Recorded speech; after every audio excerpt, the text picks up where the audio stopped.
Welcome to Sahara TV, Everything Africa. My name is Sami Disu, and today we have a special lineup of programs as part of our elections coverage kickoff for the NG 2015.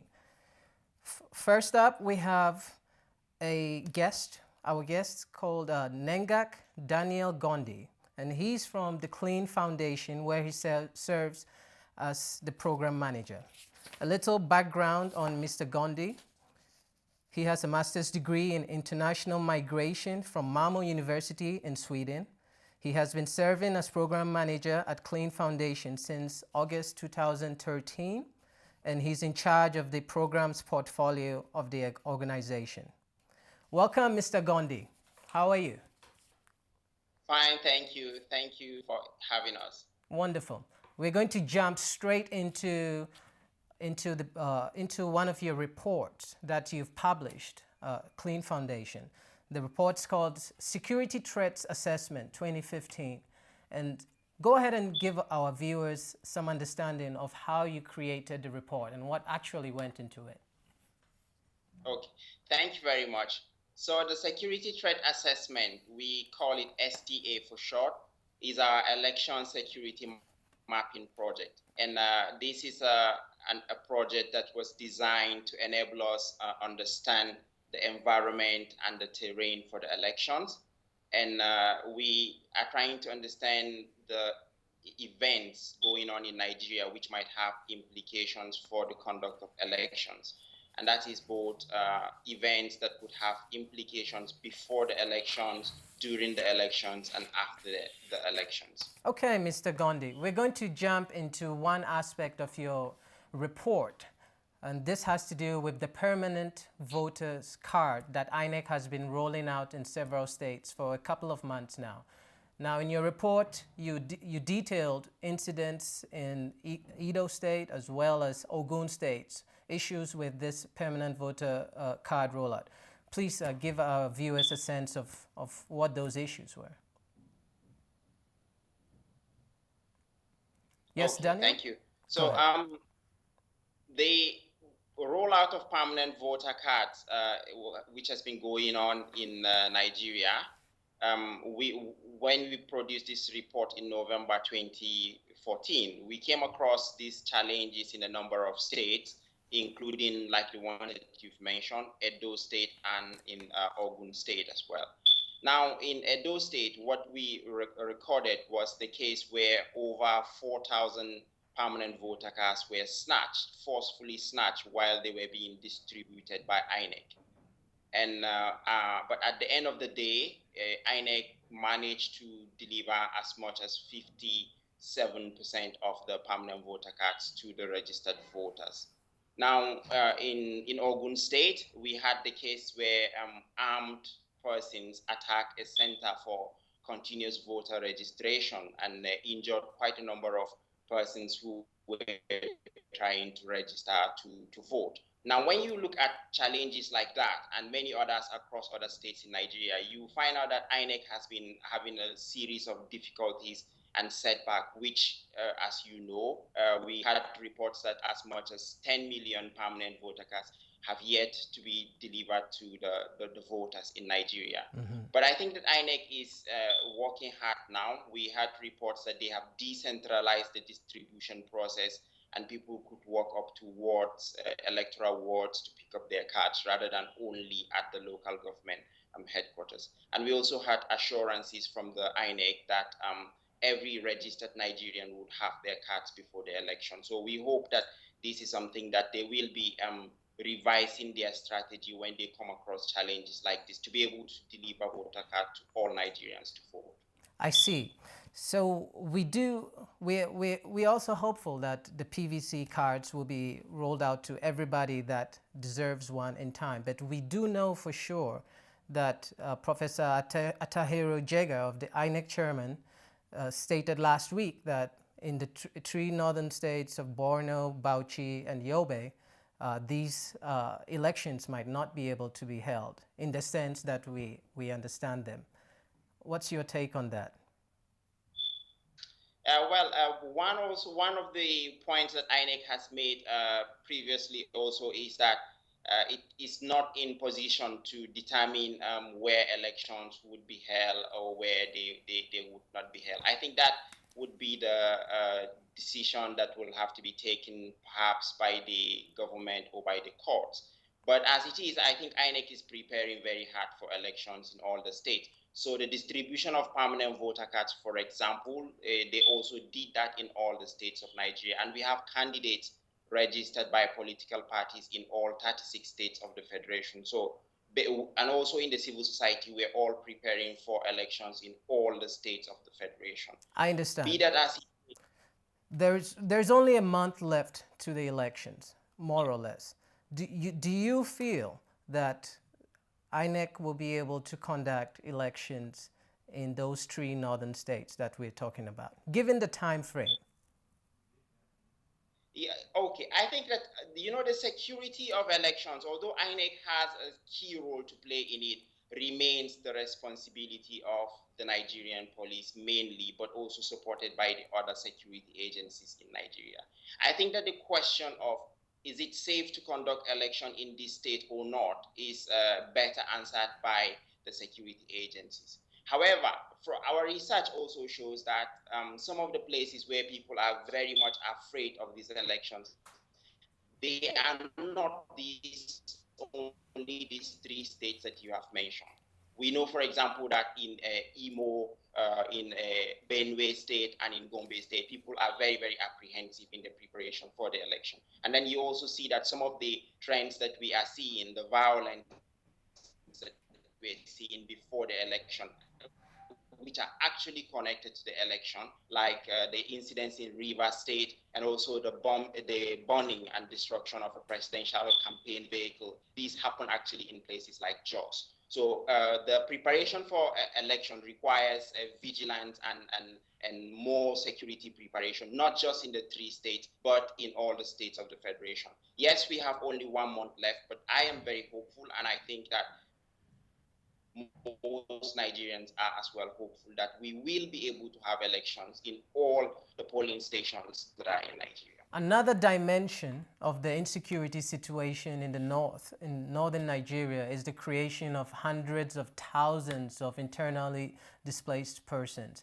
Now, in your report, you have touched on this issue. Go ahead and give us the latest updates on the numbers of internally displaced. Okay, so one estimate that we used, which came from the National Emergency Management Agency, was 700,000 internally displaced persons. But some reports that we are hearing and reading suggest that the number is actually much higher than that.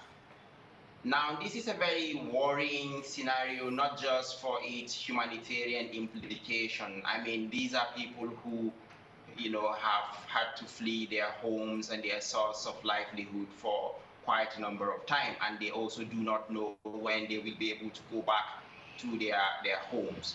But specifically in terms of election, these poses challenges in 2 main ways. First of all, when you have people, and a lot of them are up to the voting age of 18 years, and they have political opinion, but because they have been moved, or rather removed from the places where they registered, they will not be able to vote. Now, if you have such a large number of people removed from very specific communities, it actually weakens the voice of that area in the political process. Then you also have the other concern, which we have, is that these are people who are not able to voice their political opinion in the democratic way, that is by the ballot box. And with so many politicians looking around for people to send to do some sorts of election violence, we are worried that the large pool of the internally displaced persons can actually be used by some scrupulous politicians as a pool of people to perpetrate electoral violence. And these are the 2 dimensions for which we are very worried about the IDPs in Nigeria. With all of this insecurity, there's also yet another dimension to it, which is in the absence of federal security forces actually controlling and repelling militancy in the northern states, civilian groups, namely the Civilian Joint Task Force, have stepped in and are actually protecting their communities. Just late last year, a group of hunters successfully repelled Boko Haram fighters, and this was widely publicized. But there is a negative side to having non-state actors operating in this kind of a manner, isn't there, Mr. Gondyi? Yes, there is a negative side to this. And this is one of the points also which we discuss in the security threat assessment. Now, when you have a situation where local groups feel that they have not been adequately protected by the conventional security agencies, and they resort to measures, self-help measures, such as the Joint Task Force, the group of hunters and vigilantes, and so on, there is actually the danger that other people would, form contrary groups and so on and so forth. And then in the end, we have a situation where so many people in the community are armed and probably trained, to be able to use weapons, and this constitutes in itself a security risk. But also another dimension is that the role of politicians in all this. So in some cases, we are hearing reports that independent politicians are supporting these groups with money or with some kinds of logistic to be able to protect the community. And then also the increasing tendency of state governments in Nigeria to create, or rather sometimes to support some of these groups. Now, when you have a situation where there are so many actors in the political scene like that, and they are not working in consultation and in coordination, it creates a very chaotic scene, and it really does not promote public safety and security. And sometimes when they're even working in tandem and working together, there still can be issues. I know last year in August, Amnesty International revealed a video which purportedly showed Civilian Joint Task Force members and federal government troops committing extrajudicial killings. So it's not only in the case of when these non-state actors are working by themselves, but we're having issues even while they're working together. Now, in your report, particularly in Adamawa State, you mentioned the issue of non-state actors, or at least you had concerns of non-state actors operating in that state. Go ahead and talk on that. Okay, so in Adamawa State, this is the state actually where we had this report of a group of hunters repelling Boko Haram and liberating communities. This was very well applauded in some reports in the media. But afterwards, what we are hearing is, like you mentioned, the series of atrocities allegedly committed by this group of hunters, and also the alleged support of this group by politicians and also by the state government. This is part of the challenge I was mentioning, but also that the conventional security agencies are sometimes seen as being partisan by people in the community. So people feel that the army and the police have taken one side or the other, and they would not be able to provide them with security. So I think that what would work best actually is not for us to have a security apparatus that is controlled completely by the formal security agencies. In Cleen Foundation, we believe that citizens have a big role to play in the security of their communities. But like we said, they must work hand in hand with the security agencies, and also that whatever arrangement is made in place for non-state actors to be involved in security, it has to be something that is well regulated with laws and also with monitoring systems, and wherever violations have been found, they should be punished adequately, so that people will not use the excuse of providing security for their communities to be engaging in jungle justice, which is something that we have also come across in Nigeria. I see. Now, you've also conducted a survey of Nigerians' perceptions on whether or not even holding these NG 2015 elections is possible. What did you find and when did you conduct that survey? Okay, so this other survey we conducted is called the 2015 election viability poll.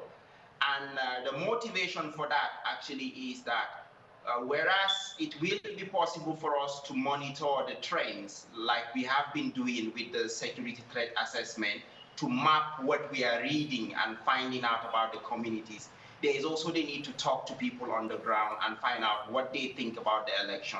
So we interviewed 5,000 people in all of the 109 senatorial districts spread across the 36 states of Nigeria and the federal capital.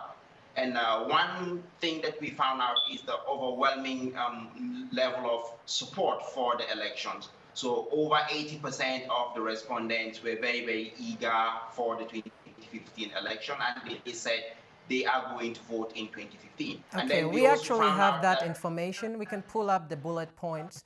Go ahead, Mr. Gondyi.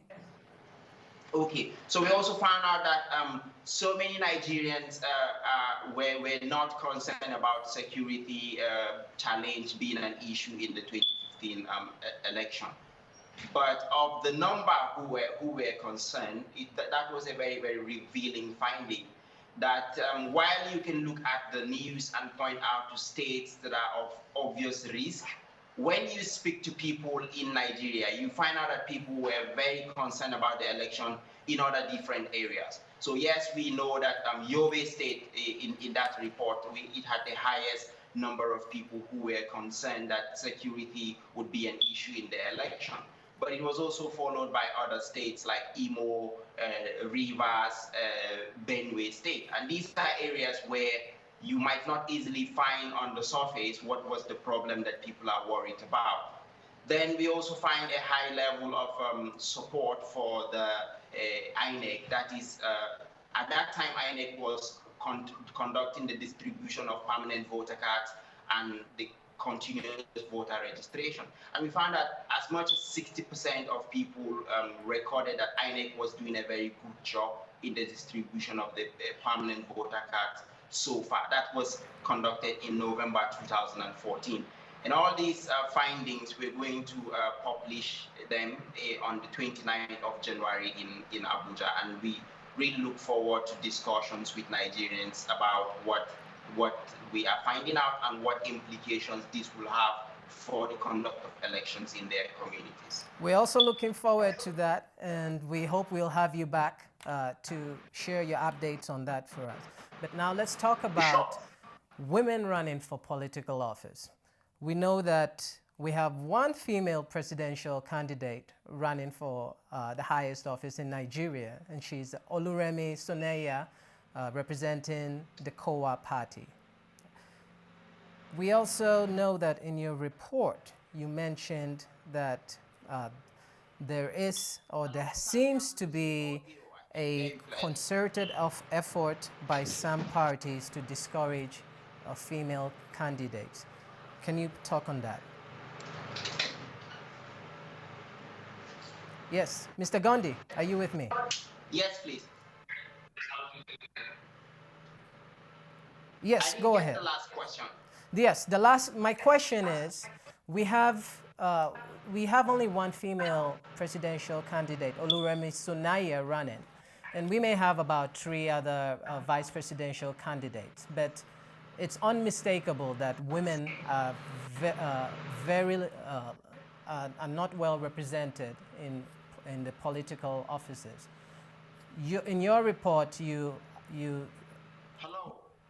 Yes, Daniel, can you hear me? Yes, I hear you now. Yes.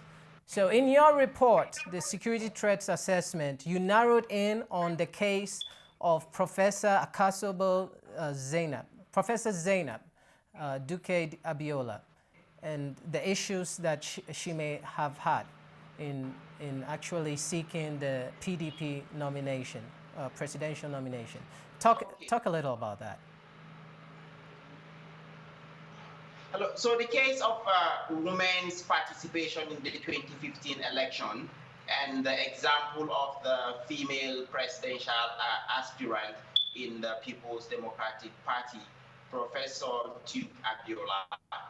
Now, the case was that she is a politician in the People's Democratic Party, and she reported that she purchased the form, the nomination form to contest for presidential elections in that party.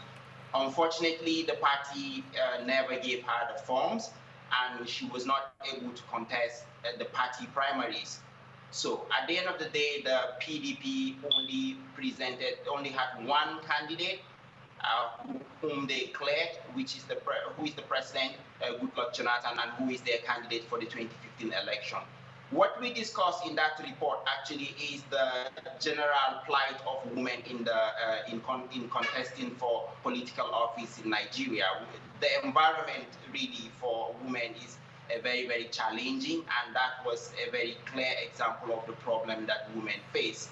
Now, it would have been a good morale booster for women contesting the elections generally if she was able to contest the elections successfully.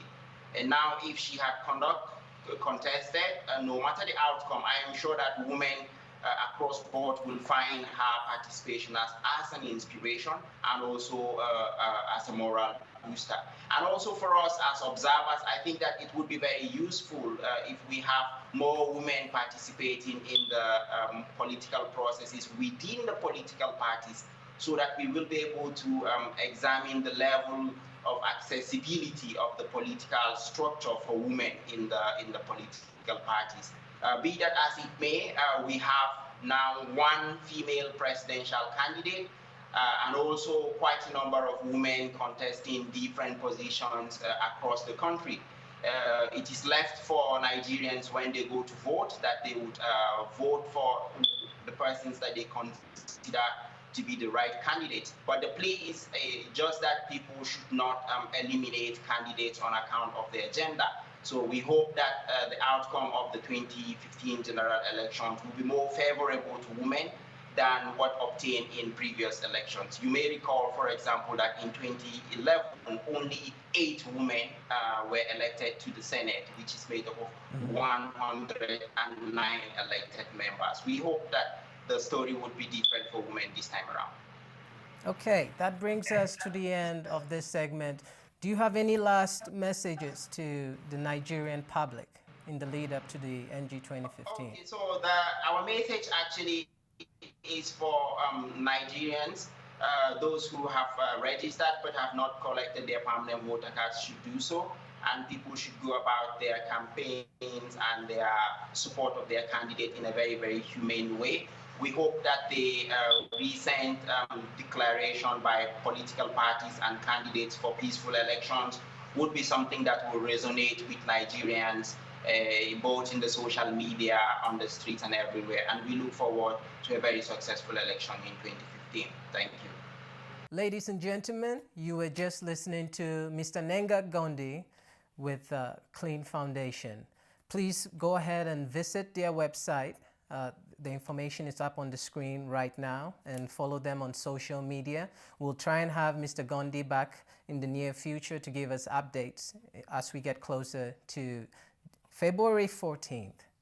Thank you very much, and stay tuned for more of Sahara TV's NG 2015 elections coverage kickoff.